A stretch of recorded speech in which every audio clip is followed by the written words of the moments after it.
This is Cutting Down the Nets. It's Sunday, February 27th. Only 18 games on the schedule. Conference tournaments start tomorrow. March is breathing down our neck. Overall, just a little lesson in consistency here, because when you see something like this, 55.5% on the year, 55.6% last 7 days, November 55.4, January 54.5, December 58.5. Just seems like you can just book it. Like if you're betting 20 games, like, all right, put you down for 11 or 12 wins and 8 or 9 losses. But it doesn't always go like that. Sometimes you have some 7-0 days, and sometimes you have some 5-8, 6-8 days. Luckily, some live betting kind of saved me today. Otherwise, it was a disappointing day on what was a great day of basketball. So only 18 games on the Sunday schedule. I'm considering 2.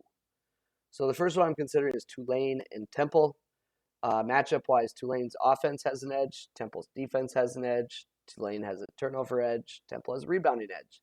These teams did play once earlier in the year. Schematically, Tulane funnels opponents to the three-point line. And Temple obliged in the first meeting, shooting 39 three-pointers. They made 14. Rebounds and turnovers were nearly identical, so those edges were not shown in that game. And it's worth noting that Tulane went 9 of 18 from deep. So ran a little hot in an overtime win. But overtime game, this one feels similar.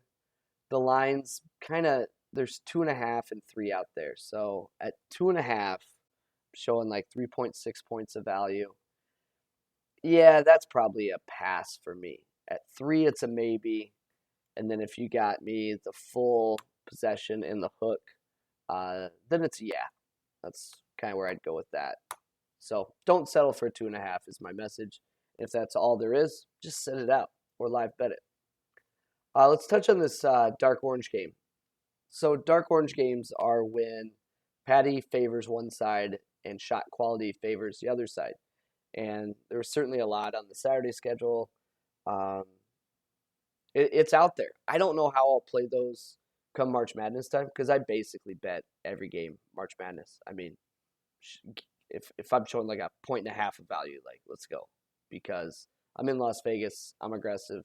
I want to have fun watching every game. It's just a no-brainer. But on a Saturday with 146 games, it's like, yeah, probably not. So I did look back over the last week, and if you're curious, I haven't played any of these dark orange games. They're right around 50%. So don't think like, oh, the dark orange means Paddy won't work for that. Bet the other side. I'm just saying, like, there's not much of an edge there, and I'll have to see how I handle that come the big dance. Second game of note to me, Montana State, Montana. This play is all predicated on the Grizzly defense. They've been torched from deep a few times. When they are, their adjusted defensive efficiency looks like 125-ish.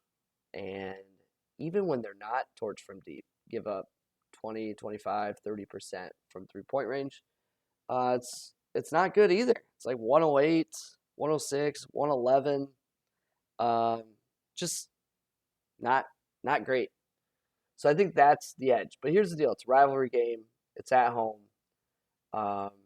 If you want a narrative, I feel like Montana's there every year. And I don't know. You can always get up for a rivalry game, but this is kind of fresh for Montana State, and I think they will certainly come in ready to play. The tricky part about a pick'em game is if this just shifts to the Montana State side, like 1.5, now it becomes something like, I don't even know if I want to play that game. And if it shifts the other way and I'm getting like 1.5 or 2 or something like that, then it's like, ooh, that's real nice. So it's tricky. They really force you a decision when it's a pick'em, and I don't know how I'll play that yet. Other games on the schedule, Iona has not played well lately from a result standpoint, so I was not surprised to see Paddy suggest that as a play, but Shot Quality thinks Iona, their shot selection is capable of a far better result. GW George Mason, this feels like the first game. I actually watched this first game because it was on Martin Luther King Day, wasn't working, and shot quality says Mason by 16, and Paddy says Mason by 4.5. The line is 10. Watching that first game, it felt like either thing could happen. Like this game's going to go to overtime, or Mason could win this game by 14. No one missed a bucket. Ultimately, Bamasil, just was windmilling, and I, I think he dropped like 30. And if I remember, Mason might have been down some personnel as well. But it's worth noting Mason plays to level of competition. You saw that recently against Fordham. But I'm sitting this game out. I'm just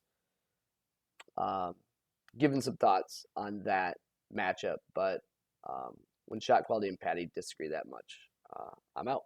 So that leaves me with 2 plays that I'm even considering. And one's not a sure thing. And if there was some line movement before I made my decision, then might be slim pickings. So I see Montana State pick 'em and Tulane +3. Would strongly prefer Tulane +3.5, and then would like to get some points on the Montana State side. So we'll see what happens. Best of luck out there. Hope you had a great day. I personally did not, and I'm looking forward to getting back on track.